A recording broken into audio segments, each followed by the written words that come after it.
travel.com-এ আপনাদের সবাইকে স্বাগত।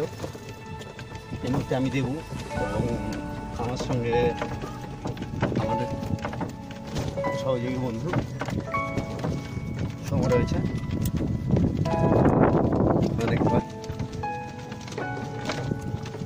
এই মুহূর্তে আমরা পৌঁছে গেছি দীঘা সমুদ্র সৈকতে এবং আমরা উদয়পুরের দিকে চলছি।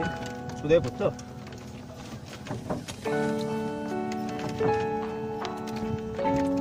এবং আমাদের পথের সাথে এই কাকা, আমরা একটা ছোট্ট একটা ভ্যান রিক্সা ভাড়া করেছি এবং আপনারা দেখতে পাচ্ছেন কাকা ভ্যানটি চালাচ্ছে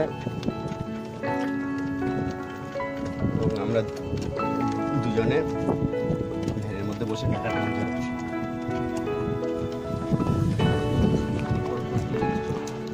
আমাদের কাছে জায়গাটা একেবারেই নতুন, বেশ ইন্টারেস্টিং লাগছে।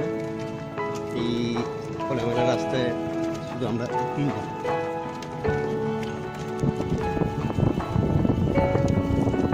দেখতে পাচ্ছেন নিউ দীঘা থেকে উদয়পুরের দিকে এখনো ডেকোরেশন চলছে, যেগুলো আন্ডার কনস্ট্রাকশন। কাকার থেকে জানা গেল এটা মাছের ভেড়ি, তাই তো কাকা? এই পথ যদি না আসে সে তবে কেমন তো তুমি বলো তো, আমাদের ব্যাপারটা সেরকম। দেখতে পাচ্ছি সামনে রাস্তা এগিয়েই চলেছে। আমাদের ডেস্টিনেশন ঠিক কখন আসবে আমরা জানি না। এই জায়গাটা আমাদের কাছে একেবারে নতুন এবং দিনের বেলা হলেও বেশ অ্যাডভেঞ্চারাস লাগছে।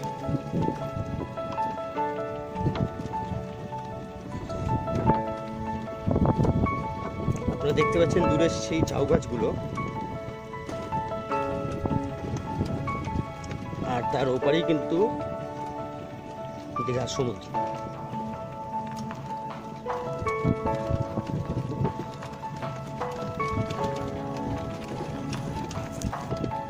আর কতক্ষণ কাকা? হ্যাঁ, মানে কত কিলোমিটার? 7.5 কিলোমিটার। 7.5 কিলোমিটার কি নিউ দীঘা থেকে? ওল্ড দীঘা থেকে। আচ্ছা, কাকার থেকে জানা গেল যে ওল্ড দীঘা থেকে উদয়পুরের ডিস্টেন্স 7.5 কিলোমিটার। তো বাই প্রাইভেট ট্রান্সপোর্ট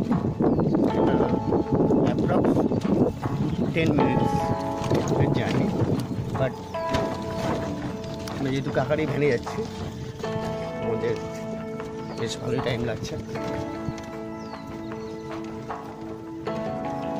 এটা কি কাকা? নিকো পার্ক। আচ্ছা, এতদিন আমরা জানতাম যে নিকো পার্ক শুধুমাত্র কলকাতাতেই রয়েছে, এখন আমরা জানলাম নতুন একটা পার্কের নাম, যেটার নাম নিকো পার্ক। যদিও এখানে লেখা আছে ocean tourist complex.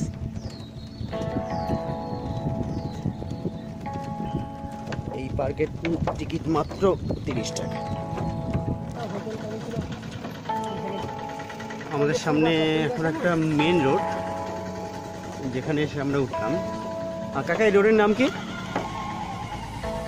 Orissa West Bengal. আচ্ছা, এটা উড়িষ্যা ওয়েস্ট বেঙ্গল কানেক্টর, যেটা আমরা দেখতে পাচ্ছি।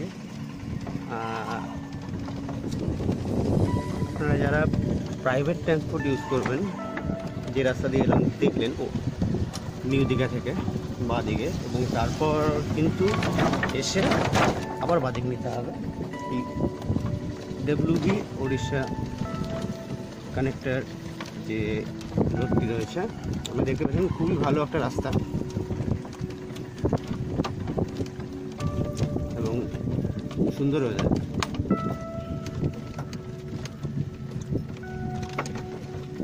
বেশ ধিমি গতিতে আমাদের এই প্রিপেড ট্রান্সপোর্ট চলছে।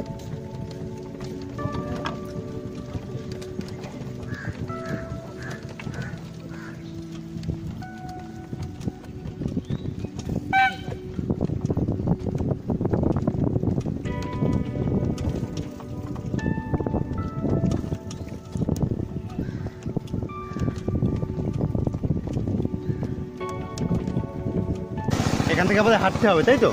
হ্যাঁ, আচ্ছা। এখন 6:48। হ্যাঁ, 7:48 চলেছে। 7:48। আচ্ছা, আমাদের হাতে 1 ঘন্টা টাইম। বাইক ফাইক কোথায় পাওয়া যায়? এই হলো আমাদের প্রিপেড ট্রান্সপোর্ট, যেটা আমরা এসেছিলাম, এবং আমরা এখন পয়দল যাত্রা করব। রাস্তাটা বেশ উঁচুই মনে হচ্ছে। এই সামনেই উদয়পুর বিচ। একটা কথা না বললেই নয়, এখানকার পরিবেশটা কিন্তু বেশ শান্ত, একটা মনোরম পরিবেশ। যদিও আজ রোদ নেই বা বিশেষ একটা গরম নেই, তবুও আপনারা দেখতে পাচ্ছেন এখানকার পরিবেশটা বেশ শান্ত। যদিও আমরা ভেবেছিলাম বীজটা হয়তো খুব কাছে, আমরা দেখতে পাচ্ছি যে এখান থেকে নো এন্ট্রি বোর্ড লাগানো, মানে কোনো প্রাইভেট ট্রান্সপোর্ট বা কোনো রকম গাড়ি ঢুকতে দেওয়া হয় না মোস্ট প্রবাবলি। হ্যাঁ, বালি দিয়ে পাহাড় হচ্ছে।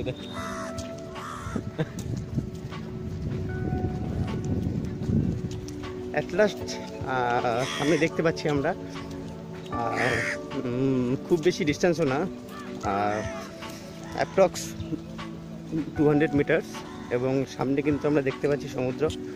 আর বন্ধ করবি? এখন হয়তো জোয়ার চলছে, যার জন্য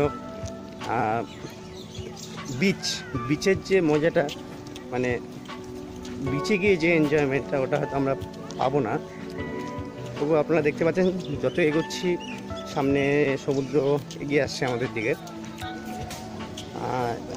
এখানকার লোকালিটি সম্বন্ধে আপনাদের একটু পরিচয় করিয়ে রাখি। এই হলো এখানকার লোকালিটি, নানা রকম শিল্পে ভর্তি। আপনারা দেখতে পাচ্ছেন হাতে বানানো নানা রকম শিল্প, যেগুলো আর কি এখানকার লোকজন বা এখানকার লোকাল লোকজন নিজে হাতে বানিয়েছে। খুব কাছেই ঝাউবন, সেটা আমরা দেখতে পাচ্ছি, এবং এখানে বেশ ভালো একটা জায়গা মনে হচ্ছে। রাস্তাটাও যেরকম সুন্দর, এখানকার সি বিচটাও খুব সুন্দর আশা করছি।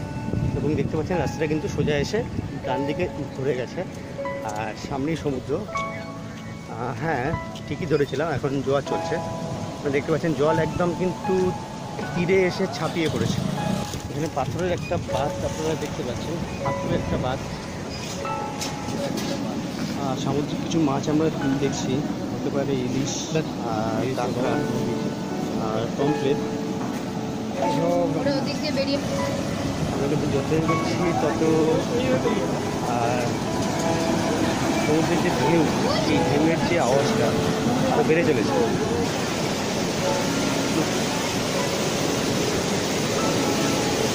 সুন্দর একটা আমরা দেখতে পেলাম, মেঘে ঢাকা পড়েছে, এটা দারুণ সুন্দর একটা ভিউ। এখানকার ঢেউগুলো খুব সুন্দর, এবং আমরা দেখতে পাচ্ছি দীঘা ওল্ড বিচ থেকে এই উদয়পুর বিচ কিন্তু যথেষ্ট পরিষ্কার।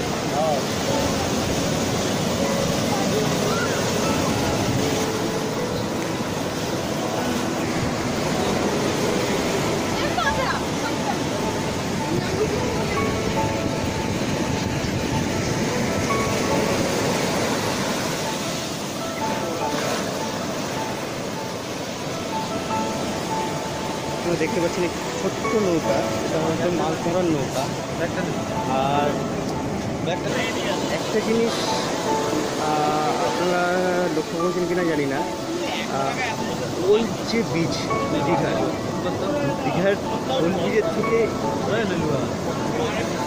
এই উদয়পুর বিচের জল কিন্তু অনেক পরিষ্কার, এবং আপনারা দেখতে পাচ্ছেন যে সি বিচটা যথেষ্ট পরিষ্কার, সুন্দর একটা সি বিচ। ওল্ড দীঘা যতটাই নোংরা, এই উদয়পুর বা নিউ দীঘা বলতে পারেন ততটাই পরিষ্কার।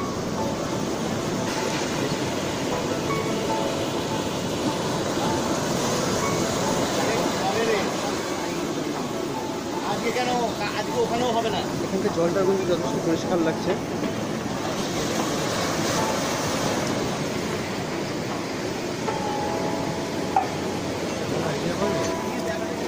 আমরা হয়তো জলটা দেখে লোক সামলাতে পারছি না, এবার হয়তো আমরা নিজেরা নেমে পড়বো। তবে ক্যামেরা অফ করার আগে আমি সবাইকে এটাই সাজেস্ট করবো যে আপনারা ওল্ড দীঘা না এসে নিউ দীঘা সবসময় প্রেফার করতে পারেন বা উদয়পুর তাজপুর প্রেফার করতে পারেন। বেশ ভালো জায়গা, গোয়াতে এসেছিল ওরা। সুন্দর ওয়েদার। পুরীটা নিউ দীঘার মধ্যে এতটা ডিফারেন্স, উদয়পুরের মধ্যে এতটা ডিফারেন্স, সব কিছুর মধ্যে বিচ পরিষ্কার প্লাস জলটা ভালো, অনেক পরিষ্কার। এটা আমাদের কাছে সত্যি আনএক্সপেক্টেড ছিল, যদি কিনা এখানে আসা হতো। বেশ ভালো জায়গা একটা।